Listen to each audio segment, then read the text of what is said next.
21 পদকপ্রাপ্ত photo সাংবাদিক আফতাব আহমেদ হত্যার দায়ে 5 জনের ফাঁসির আদেশ, একজনের 7 বছর কারাদণ্ড। অধিকাংশ হাসপাতালে এখনো রক্ত পরীক্ষা করা হয় স্ট্রিপ পদ্ধতিতে। হেপাটাইটিস বি ও এইচআইভির মতো ভাইরাস ছড়িয়ে পড়ার আশঙ্কা, মানতে নারাজ কর্তৃপক্ষ। সিজারিয়ানে মা ও শিশুর স্বাস্থ্য ঝুঁকি কম, এ ধারণা ভুল, অভিমত বিশেষজ্ঞদের। তবে স্বাভাবিক প্রসব নিয়ে অনেকের মাঝেই আছে ভয়ভীতি। সিলেটের আতিয়া মহলে অভিযান শেষ হতে আরও সময় লাগবে, ব্রিফিংয়ে সেনাবাহিনী। এ পর্যন্ত পাওয়া গেছে 4 জঙ্গির লাশ, প্রবাসীদের মধ্যে উদ্বেগ, উৎকণ্ঠা।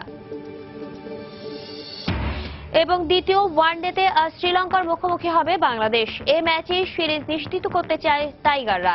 একাদশে পরিবর্তনের ইঙ্গিত মাশরাফির।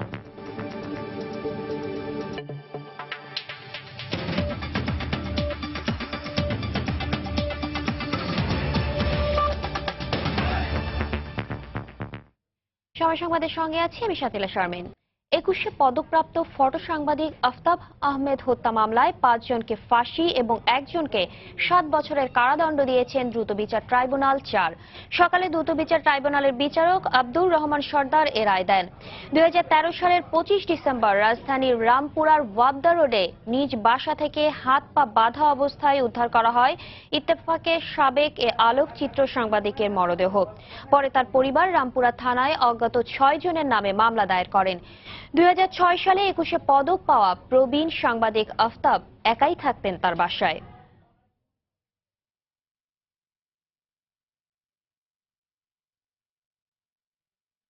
এই মুহূর্তে নিম্ন আদালতে আছেন রিপোর্টার হাবিবুল ইসলাম। আমরা সরাসরি চলে যাচ্ছি সেখানে। হাবিব।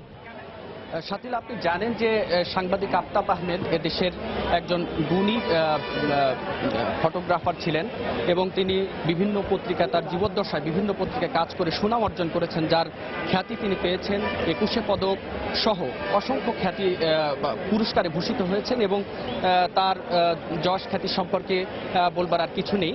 তো 2013 সালে পশ্চিম রামপুরার তার বাসায় সন্ধ্যার দিকে যখন আফতাব আহমেদ তার কাজের লোক এবং তার ড্রাইভার এবং বাসার রাজমিস্ত্রির কাজ করছিলেন, যেসব মিস্ত্রি তাদের সাথে কথা বলছিলেন, ঠিক সেই মুহূর্তে কিন্তু তার ওই রাজমিস্ত্রি সহ তাদের যে সহযোগী কয়েকজন এসে তাকে বাসার ভেতরে, রুমের ভিতরে নিয়ে হত্যা করে এবং পরবর্তীতে যখন কাজের বুয়া বাসায় এসে যখন দরজা বন্ধ বা জানলা দিয়ে দেখে যে তার গলায় গামছা পেঁচানো লাশ রুমের মধ্যে পড়ে আছে, তখন পুলিশ এবং তার ছেলেকে বা তার সন্তানদেরকে খবর দিয়ে দেখা যায় যে তাকে হত্যা করা হয়েছে। সেই মামলায় তার ছেলে, বড় ছেলে রামপুরা থানায় একটি মামলা দায়ের করেন। সেই মামলায় দীর্ঘ 4 বছর পেরিয়ে গেছে। 2013 সাল থেকে প্রথম যে বিচারিক কোর্ট ছিল সেখান থেকে আবার স্থানান্তর করা হয়েছে 2 বছর আগে দ্রুত বিচার ট্রাইব্যুনাল 4-এ। সেই মামলার আজকে রায় হয়েছে। আপনারা জানেন যে এই মামলায় 6 জনকে মৃত্যুদণ্ড দিয়েছে দ্রুত বিচার ট্রাইব্যুনাল 4-এর বিচারক এবং একজনকে সশ্রম কারাদণ্ড দিয়েছেন। তো এই ছিল মোটামুটি মামলার গ্রাউন্ড।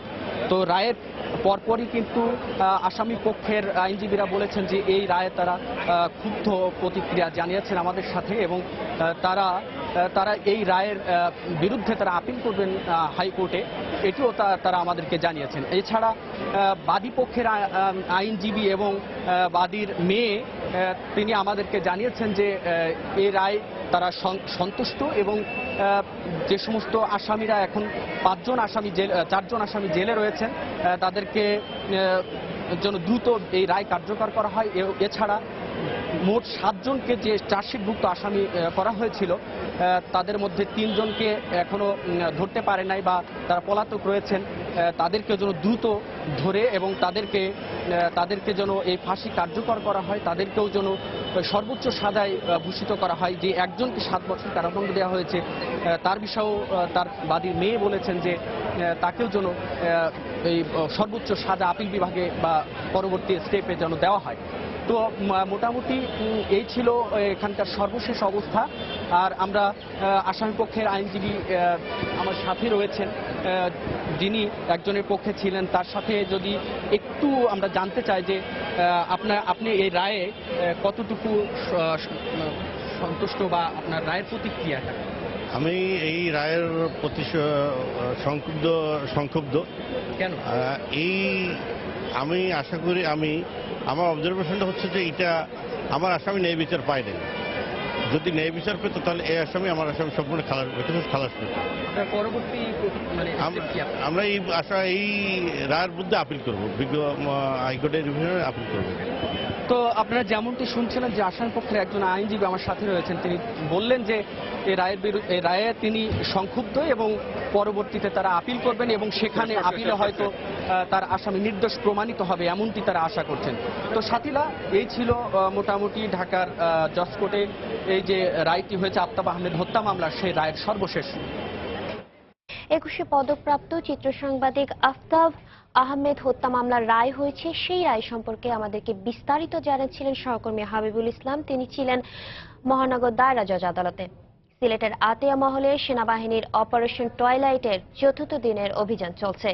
আতিয়া মহলের ভেতরে বিস্ফোরক দ্রব্য উদ্ধারে তৎপর রয়েছে সেনাবাহিনীর প্যারা কমান্ডো সদস্যরা। পুরো শিববাড়ি এলাকায় বিরাজ করছে থমথমে পরিস্থিতি। মঙ্গলবার সকাল থেকে আতিয়া মহলে কোনো গোলাগুলি বা বিস্ফোরণের শব্দ পাওয়া না গেলেও এলাকাবাসীর মধ্যে বিরাজ করছে আতঙ্ক। শহরের হুমায়ুন রশিদ চত্বর থেকে শিববাড়ি এলাকা পর্যন্ত 144 ধারা জারি আছে। আতিয়া মহল থেকে বিস্ফোরক দ্রব্য উদ্ধারে চলছে ৪র্থ দিনের অভিযান। বাড়ির ভেতরে শক্তিশালী বিস্ফোরক দ্রব্য আছে বলে ধারণা সেনাবাহিনীর। শনিবার শুরু হওয়া অপারেশন টয়লাইট সোমবার দুপুরে আরও জোরদার করা হয়।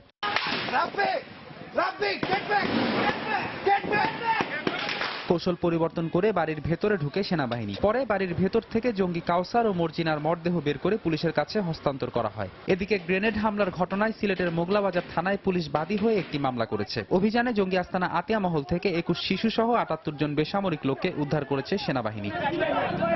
সময় সংবাদ, সিলেট। সিলেটের জঙ্গি আস্তানা আতিয়া মহলের ভেতরে এ পর্যন্ত এক নারী সহ 4 জঙ্গির লাশ পাওয়া গেছে। গত রোববার 2 জঙ্গির মৃত্যুর কথা জানালেও গতকাল আরও 2 জঙ্গি সেখানে নিহত হয়েছে বলে সেনাবাহিনীর পক্ষ থেকে জানানো হয়। গতকাল সন্ধ্যায় শিববাড়ি এলাকায় সেনাবাহিনীর পক্ষ থেকে যে প্রেস ব্রিফিং করা হয় তাতে জানান ব্রিগেডিয়ার জেনারেল ফখরুল হাসান। যে বিল্ডিংটা আছে তার নিচতলা থেকে 4টা ডেড বডি পেয়েছি, তাদের মধ্যে 3 জন পুরুষ এবং 1 জন মহিলা। তবে আমরা 2টো ডেড বডি বের করে নিয়ে আসতে পারছি এবং এই 2টো ডেড বডি পুলিশের কাছে অলরেডি হ্যান্ডওভার করা হয়েছে। বাকি 2টো ডেড বডির মধ্যে এখনো সুইসাইডাল ভেস্ট লাগানো এবং যেই অবস্থায় আছে তাদেরকে ওখান থেকে ওই অবস্থায় বের করাটা খুব ঝুঁকিপূর্ণ। পুরো বিল্ডিংটার যে অবস্থায় আছে এটা বেশ ঝুঁকিপূর্ণ এবং সেজন্যই খুব সতর্কতার সাথে এগোতে হচ্ছে। যেই 4 জন এখানে ছিল তারা মোটামুটি বেশ ওয়েল ট্রেন্ড এবং তাদেরকে খুঁজে বের করে এই যে নিষ্ক্রিয় করা হলো বা হত্যা করা হলো, এটা কিন্তু আমাদের জন্য, বিশেষ করে সেনাবাহিনীর জন্য একটা বিশাল বড় সফলতা আমি বলতে পারি। আইডেন্টিফিকেশন প্রসেস চলবে, সেটা পুলিশ, র্যাব তারা তাদের নমুনা সংগ্রহ করবে এবং তারপরে নিশ্চিত করে কে কি ছিল সেটা বলতে পারবে। এদিকে আতিয়া মহলে সেনাবাহিনীর অভিযানে নিহত 4 জঙ্গির মধ্যে 2 জনের পরিচয় পাওয়া গেছে। তারা হলো কাউসার ও স্ত্রী মর্জিনা। নিহত মর্জিনা চট্টগ্রামের সীতাকুণ্ডের জঙ্গি আস্তানায় আটক আরজিনার বোন। সময় সংবাদে আরও থাকছে। কুমিল্লায় 43টি ভোট কেন্দ্রকে ঝুঁকিপূর্ণ বলছে বিএনপি। আওয়ামী লীগের দাবি 35টি। সুষ্ঠু ভোট গ্রহণের প্রত্যয় ইসির, মোড়ে মোড়ে বিজিবির টহল। দেশের অধিকাংশ হাসপাতালে এখনো রক্ত পরীক্ষা করা হয় পুরনো স্ট্রিপ পদ্ধতিতে। এতে নিরাপদ রক্ত ভেবে হেপাটাইটিস বি ও সি এবং এইচআইভির মতো প্রাণঘাতী রোগের ভাইরাস নিজের অজান্তেই গ্রহণ করছেন রক্তগ্রহীতারা। রক্ত পরীক্ষার জন্য সরকার এবং বিশ্ব স্বাস্থ্য সংস্থার সুনির্দিষ্ট নীতিমালা থাকলেও দক্ষ জনবল আর যন্ত্রাংশের অভাবে হাসপাতালগুলো তা মানতে পারছে না বলে দাবি তাদের। যদিও এ সংকটের কথা অস্বীকার করছে স্বাস্থ্য মন্ত্রণালয়। পারমিতা হিমের রিপোর্ট। সরকার ও বিশ্ব স্বাস্থ্য সংস্থা WHO এর নির্দেশনা অনুযায়ী রক্ত পরীক্ষার জন্য জরুরি ক্ষেত্রে স্ট্রিপ পদ্ধতি ও সব ক্ষেত্রে রক্ত পরীক্ষা করতে হবে উন্নত এলাইজা পদ্ধতিতে। কিন্তু রাজধানীর অধিকাংশ হাসপাতাল তো বটেই, খোদ কেন্দ্রীয় রক্ত পরিসঞ্চালন বিভাগেও সব ক্ষেত্রে রক্ত পরীক্ষা করা হচ্ছে পুরনো স্ট্রিপ পদ্ধতিতে। ক্ষতিগ্রস্ত হতে পারে কিনা, হতে পারে, সম্ভাবনা আছে, যেহেতু আপনি স্ট্রিপ মেথডে ফলস পজিটিভ কিংবা ফলস নেগেটিভ আসতে পারে। পরীক্ষক নগণ্য বললেও 2013 সালের এক সমীক্ষায় দেখা গেছে এই পদ্ধতিতে প্রাপ্ত ফলের 33.33% ভুল। চিকিৎসকরাও বলছেন সব ক্ষেত্রে স্ট্রিপ পদ্ধতিতে রক্ত পরীক্ষার ফলে হেপাটাইটিস বি ও সি তো বটেই, HIV/AIDS এর মতো মারাত্মক প্রাণঘাতী রোগের ঝুঁকিতে রয়েছেন রক্তগ্রহীতারা। যারা হিমোফিলিয়া বা থ্যালাসেমিয়া রোগে আক্রান্ত, এদের দেখা যায় মাঝে মাঝে শরীরে রক্ত ভরার প্রয়োজন হয়ে পড়ে। কয়েকবার রক্ত ভরার পরই এরা দেখা যায় যে হেপাটাইটিস বি বা সি ভাইরাস দ্বারা অনেকেই আক্রান্ত হয়ে যাচ্ছে। স্ক্রিনিং অ্যাটলিস্ট যদি বেল্ট করা যায়, অ্যাটলিস্ট যদি থাকে অটোমেটেড ব্লাড স্ক্রিনিং, তাহলে কিন্তু মানুষ সেফ ব্লাডটা পাবে। না করলে দেশে কিন্তু HIV ছড়া যাবে। নির্ভরযোগ্য ফলাফলের জন্য মানসম্পন্ন উপকরণ সহ পুরো পদ্ধতির গুণগত মান বজায় রাখার দিকে নজর দেওয়ার পরামর্শ বিশ্ব স্বাস্থ্য সংস্থার। কারা পরীক্ষা করতেছে, পরীক্ষা করার সময় সে যা দেখতেছে সেটাই লিখতেছে কিনা, রিয়েজেন্ট বা কিটস গুলো সে যখন সংগ্রহ করে এগুলা ডেট এক্সপায়ারি আছে কিনা সেটা দেখে নেয় কিনা, অথবা এগুলোকে যে নির্দিষ্ট তাপমাত্রায় রাখার নিয়ম সে তাপমাত্রা সে রেখেছে কিনা, সেটা হচ্ছে মূল বিষয়।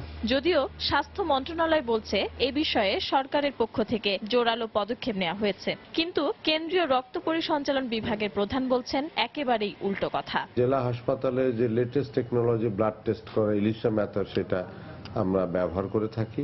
এইটা যাতে করতে পারে সব হাসপাতাল, সেজন্য তার প্রয়োজনীয় যন্ত্রপাতিও দেওয়া হয়েছে। অ্যাটলিস্ট মেডিকেল কলেজে এই মেশিনগুলো দিতে হবে, তাদেরকে ট্রেনিং করাতে হবে। কিন্তু গভর্নমেন্টের যে সেফ ব্লাড প্রোগ্রাম আছে, সেই প্রোগ্রাম এখন খুব একটা কার্যকরী না। যেগুলো বেসরকারি ক্লিনিক আছে বা হাসপাতাল আছে, সেখানে পুরনো টেকনোলজি ব্যবহার করতে পারে, সেটা আমরা জানবো না। এই বিষয়ে যদি কখনো কোনো কমপ্লেইন আসে, সেটা আমরা অবশ্যই দেখব। উন্নত দেশ তো বটেই, প্রতিবেশী দেশ ভারত, পাকিস্তান সহ এশিয়ার অধিকাংশ দেশেই রক্ত পরীক্ষা করা হচ্ছে আধুনিক উন্নত পদ্ধতিতে। আর অনুন্নত পদ্ধতি অনুসরণ করার কারণে আমাদের দেশের বিরাট জনগোষ্ঠী রয়েছে মারাত্মক স্বাস্থ্য ঝুঁকিতে। পারমিতা হিম, সময় সংবাদ, ঢাকা। সন্তান জন্মদানের প্রশ্নে বর্তমানে সবার আগে যে বিষয়টি মাথায় আসে তা হলো স্বাভাবিকভাবেই সন্তানের জন্ম হবে নাকি প্রয়োজন পড়বে সিজারিয়ানের। এক্ষেত্রে এখনো অনেকের মাঝেই ভ্রান্ত ধারণা, সিজারিয়ানে মা ও শিশুর স্বাস্থ্য ঝুঁকি কম। অন্যদিকে প্রসবের স্বাভাবিক প্রক্রিয়া নিয়ে অনেকের মাঝেই রয়েছে ভয়ভীতি, যদিও বিশেষজ্ঞরা বলছেন অস্ত্রোপচারেই স্বাস্থ্য ঝুঁকি বেশি থাকে। সিজার ডেলিভারি নিয়ে মৌসুমী ইসলামের 3 পর্বের ধারাবাহিকের আজ দেখুন দ্বিতীয় পর্ব। চিকিৎসা বিজ্ঞানের বিকাশে সারা বিশ্বের মতো বাংলাদেশেও মাতৃমৃত্যুর হার অনেকাংশেই কমে এসেছে। সেই সাথে গর্ভকালীন এবং প্রসবকালীন নিয়মকানুন ও জীবনাচরণ নিয়ে সকলের মাঝেই বেড়েছে সচেতনতা। তবে প্রসবের প্রক্রিয়া নিয়ে অনেকের মাঝেই তৈরি হয়েছে কিছু ভুল ও ভ্রান্ত ধারণা। সন্তান জন্মদানের স্বাভাবিক প্রক্রিয়াটি নিয়ে ভয়ভীতির কারণে নিজে থেকেই সিজার করতে চিকিৎসককে অনুরোধ করেছেন সচ্ছল ও শিক্ষিত এই নারী। ডাক্তার বলে সবকিছু পজিশন সব ভালো, মানে চাইলেই নর্মাল ডেলিভারি করানো যাবে, কিন্তু ওই যে আমার ভিতরে ভীতিটা ছিল, যার জন্য আমি রিস্ক নিতে চাইনি। অন্যদিকে নিম্ন আয়ের অর্ধশিক্ষিত এই নারীও সন্তান জন্মদানের স্বাভাবিক প্রক্রিয়াটিতেই যেতে রাজি নন। শুধু মা নয়, স্বজনদের মাঝেও এখন সন্তান প্রসবের স্বাভাবিক প্রক্রিয়াটি নিয়ে রয়েছে অনীহা। ভীষণ আমার কষ্ট হচ্ছিল, বুঝছেন, কিন্তু আমার শরীরটা অনেক দুর্বল, তো আমি অনুরোধ করলাম যে আমি নর্মালে পারবো না, আমাকে সিজার করে দিন।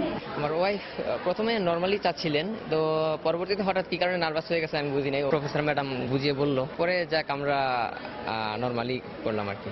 দেশে ব্যাপক হারে সিজারিয়ান ডেলিভারি বেড়ে যাওয়ার পেছনে এটাও একটা বড় কারণ বলে মনে করেন সংশ্লিষ্টরা। মিয়া বিবি রাজি, পার্টিও চাচ্ছে যে পেইন বা সময় তাদের নাই, আর ডাক্তারেরও তার প্রাপ্তি, তারও এত প্রফেসি করার সময় নেই। সুতরাং এটা হচ্ছে একটা ব্যাড প্র্যাকটিস। যারা মায়েরা আসবে তাদেরকে বোঝাতে হবে আমরা নর্মাল ডেলিভারির চেষ্টা করব, না হলে সিজার করব।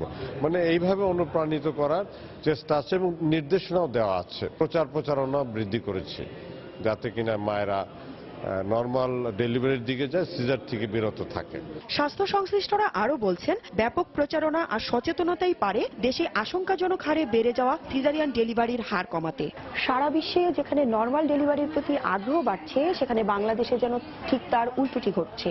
তাই সিজার অপারেশনের ঝুঁকিপূর্ণ দিকগুলো সম্পর্কে রোগী এবং রোগীর স্বজনদের সচেতন করতে চিকিৎসকদের প্রতি আহ্বান জানিয়েছেন স্বাস্থ্য সংশ্লিষ্টরা।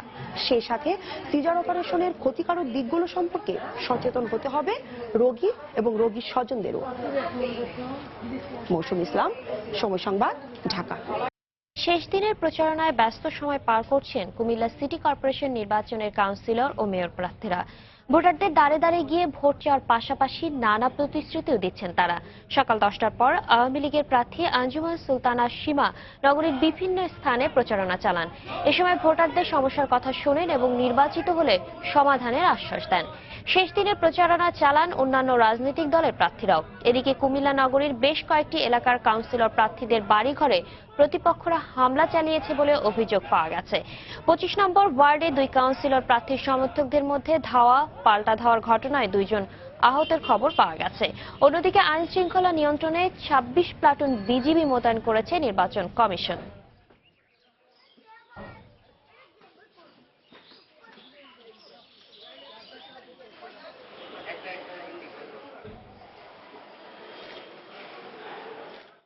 এই মুহূর্তে কুমিল্লায় আছেন সহকর্মী মাহমুদ রাকিব, সরাসরি চলে যাচ্ছি তার কাছে। রাকিব, সাথিলা, আজ শেষ দিনের মতো প্রচারণা চলছে আপনি জানেন।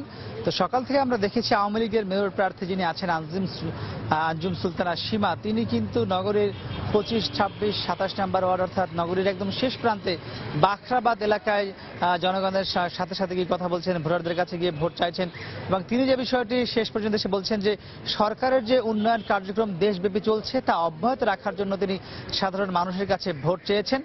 এর পাশাপাশি আমরা দেখেছি সকাল থেকে এখনো পর্যন্ত বিএনপির যিনি মেয়র প্রার্থী আছেন মইনুল হক সাক্কু, তিনি কিন্তু এখনো প্রচারণায় বের হননি। তিনি মূলত হোমওয়ার্ক করছেন, তার যেসব পোলিং এজেন্ট রয়েছেন তাদের সাথে তিনি কথা বলছেন, তাদের পোলিং এজেন্টদের যেসব কাগজপত্র রয়েছে সেগুলো বিলি করছেন এবং তাদেরকে নানান ধরনের ভোট গ্রহণের কি কাজ করতে হবে না হবে সেগুলো তিনি নির্দেশনা দিচ্ছেন। আমরা জানতে পেরেছি তিনি দুপুরের পর হয়তো আজ তিনি প্রচারণায় বের হতে পারেন। এর পাশাপাশি যে বিষয়টি কিছুটা উত্তাপ ছড়াচ্ছে এখন কুমিল্লা নগরীতে, তা হলো নগরীর 25 নম্বর ওয়ার্ডে গতকাল রাতে 2 জন কাউন্সিলর প্রার্থীর মধ্যে কিন্তু বিক্ষিপ্ত সংঘর্ষ হয়েছে এবং সেখানে এক কাউন্সিলর প্রার্থী আরেক কাউন্সিলর প্রার্থীর বাড়িতে হামলা করেছে বলে অভিযোগ করেছেন অপর কাউন্সিলর প্রার্থী।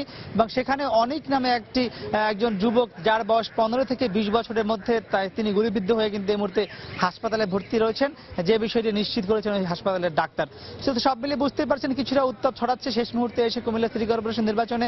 এর বাইরে আমরা জানতে পেরেছি গতকাল রাতে 17 এবং 18 নম্বর ওয়ার্ডেও কিছুটা বিক্ষিপ্ত ঘটনা ঘটেছে। যদিও এই বিষয়টি সম্পর্কে আমরা জানতে চেয়েছিলাম আওয়ামী লীগ মেয়র প্রার্থীর কাছে, তিনি বলেছেন যে শেষ মুহূর্তে নির্বাচনকে প্রশ্নবিদ্ধ করার জন্য একটি মহল এসব পরিকল্পিতভাবে করছেন। তো মোটামুটি বুঝতেই পারছেন যে শেষ মুহূর্তে প্রার্থীরা যার যার সর্বোচ্চ সামর্থ্য দিয়ে প্রচারণা করছেন এবং ভোটারদের কাছে গিয়ে তাদের নিজ নিজ প্রতিশ্রুতি দিচ্ছেন। তো মোটামুটি আমার কাছ থেকে কুমিল্লা সিটি কর্পোরেশন নির্বাচনের প্রচারণা ছিল সবশেষ খবর। সাথিলা, কুমিল্লা সিটি কর্পোরেশন নির্বাচনের প্রচারণার শেষ দিন আজ। প্রচারণার খবর জানাতে আমাদের সাথে কুমিল্লা থেকে যোগ দিয়েছিলেন সহকর্মী মাহমুদ রাকিব। সময় সংবাদে আরও থাকছে, ঘূর্ণিঝড় ডেবির তাণ্ডবে লন্ডভন্ড অস্ট্রেলিয়ার উপকূলীয় এলাকা, বিদ্যুৎ বিচ্ছিন্ন প্রায় 23,000 ঘরবাড়ি।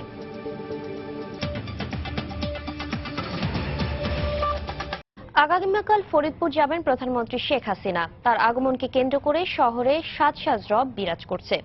জেলা আওয়ামী লীগের নেতারা জানিয়েছেন এ সফরে ফরিদপুরকে বিভাগ ও সিটি কর্পোরেশন ঘোষণা, একটি পূর্ণাঙ্গ বিশ্ববিদ্যালয় প্রতিষ্ঠা ও দৌলদিয়া পাটুরিয়া দ্বিতীয় পদ্মা সেতু নির্মাণের ভিত্তিপ্রস্তর স্থাপন সহ 20টি উন্নয়ন কাজের উদ্বোধন করবেন প্রধানমন্ত্রী। এরপর বিকেলে সরকারি রাজেন্দ্র বিশ্ববিদ্যালয় কলেজ মাঠে জনসভায় বক্তব্য রাখবেন তিনি। তার সফরকে কেন্দ্র করে 3 স্তরে নিরাপত্তা ব্যবস্থা নেওয়া হয়েছে বলে জানিয়েছে পুলিশ।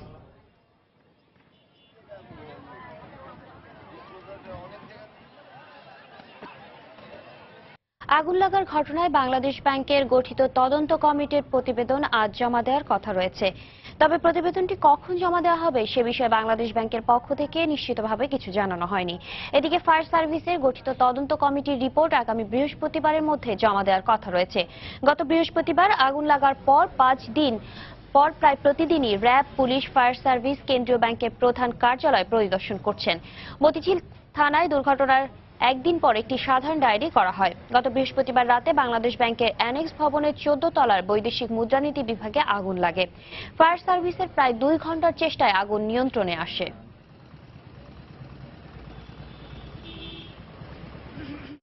চট্টগ্রামে নর্দমায় কুড়িয়ে পাওয়া শিশু 21-এর দত্তক নেওয়ার বিষয়ে শুনানি আজ। মহানগর অতিরিক্ত দায়রা জজ আদালতে এর শুনানি হওয়ার কথা রয়েছে। গত 22 মার্চ সর্বশেষ আদালতে শিশু 21কে দত্তক নেওয়ার জন্য আগ্রহী 16 দম্পতির আবেদনের উপর শুনানি হয়। তবে প্রয়োজনীয় কাগজপত্র না থাকায় 8 জনের শুনানি শেষে 28 মার্চ শুনানির পরবর্তী দিন ধার্য করেন বিচারক। একই সাথে শিশু 21-এর শারীরিক অবস্থা জানতে চেয়েছিলেন আদালত। গত 21শে ফেব্রুয়ারি নগরীর কর্নেল হাট এলাকার একটি ড্রেন থেকে শিশু 21কে উদ্ধার করে স্থানীয়রা। বর্তমানে শিশুটি চট্টগ্রাম মেডিকেল কলেজ হাসপাতালের নবজাতক ওয়ার্ডে চিকিৎসাধীন রয়েছে।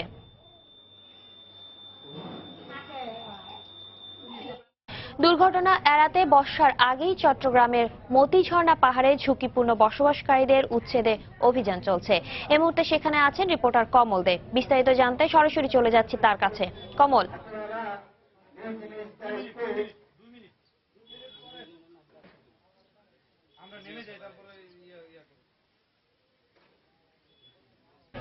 ধন্যবাদ শাতিলা।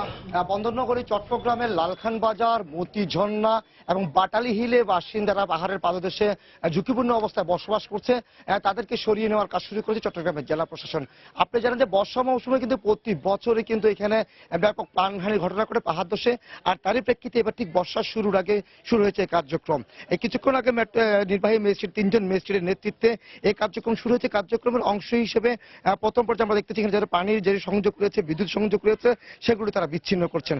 আজকে যে অভিযান চলছে সেই অভিযান নিয়ে আমরা একটু কথা বলবো। এখানকার যে উপস্থিত হচ্ছেন নির্বাহী ম্যাজিস্ট্রেট আসিয়া খাতুনের সাথে, আজকে আপনাদের কার্যক্রমটা কি চলছে? ধন্যবাদ। আজকে আমরা জেলা প্রশাসক চট্টগ্রাম মহোদয়ের নির্দেশে এই যে বাটালি হিলে যে মতিঝর্ণা এলাকায় আমরা আজকে অভিযান চালাচ্ছি। এখানে যারা পাহাড়ে যারা বৈধভাবে ঝুঁকিপূর্ণভাবে বসবাস করছে, আমরা তাদেরকে প্রাথমিকভাবে নিরাপদ স্থানে চলে যাওয়ার জন্য আমরা নির্দেশ দিচ্ছি এবং তাদেরকে খুব দ্রুত বর্ষা শুরু হওয়ার আগেই তারা যেন চলে যায় সেটা নিশ্চিত করার জন্য আমরা এখানে যাদের যে গ্যাস বা পানি বা বিদ্যুৎ যে সংযোগগুলো আছে সেই সংযোগগুলো বিচ্ছিন্ন করে দিচ্ছি, এটা নিশ্চিত করার জন্য তারা যেন নিরাপদ অবস্থানে চলে যেতে পারে। ধন্যবাদ। আমরা কথা বলছিলাম নির্বাহী ম্যাজিস্ট্রেট আসিয়া খাতুনের সাথে। আমরা একটু কথা বলবো আপনাদের, বারবার আপনারা অভিযান চালান কিন্তু গডফাদারদের বিরুদ্ধে কোনো ব্যবস্থা নেন, দখলদার তাদের বিরুদ্ধে আপনারা কি ব্যবস্থা নেন? এটা তো আমাদের আইনগতভাবে তাদেরকে, যারা এখানে কনসার্ন পার্সন অথবা আশেপাশের লোকজন, তাদেরকে বলতে হবে যে এটা অবৈধভাবে তারা তাদের স্থাপন করেছে এবং সেই অভিযোগের ভিত্তিতে আমরা উচ্ছেদ মামলা রুজু করে তাদের বিরুদ্ধে অ্যাকশনে যাব। প্রাইমারিলি আমরা তাদেরকে চিঠি দিয়ে জানাবো যে তাদেরকে এখানে স্থাপনা ভেঙে ফেলে মানে অন্যত্র চলে যাওয়ার জন্য। সেই নির্দেশনা যদি তারা না মানে পরবর্তীতে আমরা উচ্ছেদ মামলা রুজু করে উচ্ছেদ করে তাদেরকে উচ্ছেদ। আমরা কথা বলছিলাম নির্বাহী ম্যাজিস্ট্রেটের সাথে যারা এখানে অভিযানের নেতৃত্ব দিচ্ছেন। আপনারা জানেন যে এখন পর্যন্ত প্রায় এখানে শতাধিক পানির সংযোগ বিচ্ছিন্ন করা হয়েছে এবং একইভাবে বিদ্যুৎ সংযোগ বিচ্ছিন্ন করা হয়েছে। আমরা একটু দেখানোর চেষ্টা করবো যে এখানে পাহাড়ে আসলে কিন্তু বিশাল একটা পাহাড় এবং 3টি পাহাড়, বাটালি হিল, লালখান বাজার এবং মতিঝর্ণা। এই 3 পাহাড়ে কিন্তু কয়েক হাজার বাসিন্দা বা পরিবার রয়েছে যারা বসবাস করছেন। তাদের সরে যাওয়ার জন্য আগামী 15 দিন নির্দেশনা দিয়েছে নির্বাহী ম্যাজিস্ট্রেট। তো এখন পর্যন্ত সাথীরা আমার কাছে ছিল পাহাড়কে যাদেরকে সরে দিয়েছে তার সর্বশেষ।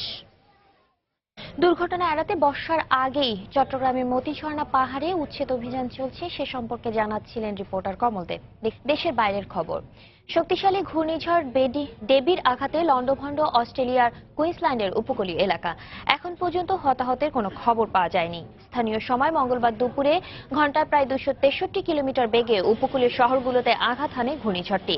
এর প্রভাবে উপকূলীয় এলাকায় ঝড়ো বাতাস বয়ে যাচ্ছে, সেই সঙ্গে বৃষ্টি হচ্ছে।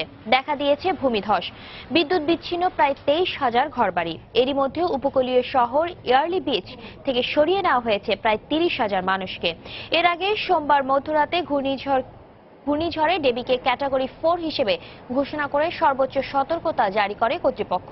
মঙ্গলবার নাগাদ এটি ক্যাটাগরি 5-এ পরিণত হতে পারে বলেও আশঙ্কা করছে আবহাওয়া দপ্তর।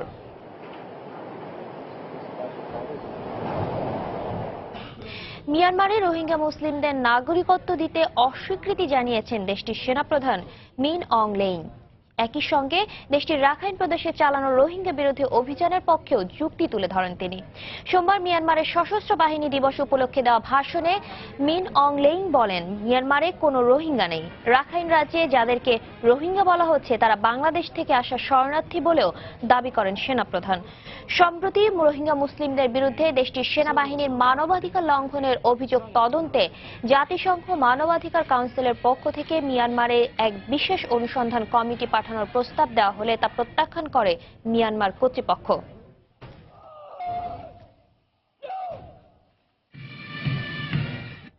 বাংলাদেশ শ্রীলঙ্কা ওয়ানডে সিরিজের খবর। সিরিজ জয়ের হাতছানি বাংলাদেশের সামনে। 3 ম্যাচ সিরিজের দ্বিতীয় ওয়ানডেতে আজ স্বাগতিক শ্রীলঙ্কার মুখোমুখি হবে বাংলাদেশ। সামর্থ্যের সেরাটা দিয়ে এক ম্যাচ হাতে রেখেই সিরিজ নিশ্চিত করতে চান টাইগার অধিনায়ক মাশরাফি বিন মর্তুজা। অন্যদিকে সিরিজ বাঁচাতে মরিয়া লঙ্কানরা আছেন চাপে। বাংলাদেশ সময় বিকেল 3টায় খেলা শুরু হবে। আল মামুনের ক্যামেরায় শ্রীলঙ্কা থেকে আরও জানাচ্ছেন হুমায়ুন কবির রোজ। কোচ ও অধিনায়কের দূরবীন দৃষ্টি পিচ গবেষণায় প্রথম ম্যাচের তুলনায় কিছুটা ঘাস আছে এই উইকেটে। বাড়তি বাউন্স থাকছে পেসারদের জন্য, কিন্তু উইকেটের এই ফাঁদ পেতে কি লঙ্কানরা আটকাতে পারবে টাইগারদের? কারণ বাংলাদেশের পেস অ্যাটাকও তো বেশ সমৃদ্ধ। তার থেকেও বড় কথা, ব্যাটিং বোলিং আর ফিল্ডিংয়ে দারুণ রসায়ন জমিয়ে টিম বাংলাদেশের রূপ নিয়েছে মাশরাফির দল। তাই বাংলাদেশকে থামানোর সাধ্যকার। এবার জিম্বাবুয়ে, ওয়েস্ট ইন্ডিজের পর শ্রীলঙ্কায় ওয়ানডে সিরিজ জয়ের গল্প রচনার সন্ধিক্ষণে টাইগাররা। আমরা আমাদের সেরাটা খেলার চেষ্টা করবো ইনশাল্লাহ, এবং আমরা যদি আমাদের সেরাটা খেলতে পারি অবভিয়াসলি ভালো চান্স থাকবে আমাদের। আর এটাও সত্যি কথা যে তারাও অনেক হার্ড অ্যান্ড সোল ট্রাই করবে। তারা এখন যেহেতু 1-0 পিছিয়ে আছে, সো তারা চেষ্টা করবে প্রথম থেকেই আমাদেরকে মানে অ্যাগ্রেসিভ ক্রিকেট খেলতে, এবং যেটা তারা খেলতে পারেও। অন্যদিকে লঙ্কানদের এ ম্যাচে থিম সং জয় চায় জয় ভিন্ন পথ নাই, এমন সমীকরণে বেশ চাপে তারা। পরিবর্তন আসছে দুটি, ওপেনিংয়ে ডিকওয়ালা আর পেস অ্যাটাকে দেখা যেতে পারে নোয়ান কুলেসেকারাকে। Team is really pumped up. সত্যি কথা বলতে প্রথম ম্যাচ হেরে ছেলেরা খুব চাপে আছে, কারণ সিরিজ বাঁচাতে আমাদের অঘোষিত ফাইনাল খেলতে হবে। ঘরের মাটিতে টানা সাফল্য পাওয়ার পর বাংলাদেশের অ্যাওয়ে সিরিজের চ্যালেঞ্জ শুরু হয় নিউজিল্যান্ড থেকে, কিন্তু জয়টা ছিল দূরের বাতিঘর। তবে লঙ্কায় প্রত্যাশার প্রাপ্তি মিলাতে শুরু করেছে বাংলাদেশ। নিউজিল্যান্ডের সোফার আমরা সুযোগ তৈরি করেও জিততে পারিনি। এখানে এসে আলহামদুলিল্লাহ আমরা ফার্স্ট ম্যাচ জিতেছি, ইভেন সেকেন্ড টেস্ট ম্যাচও আমরা জিতেছি।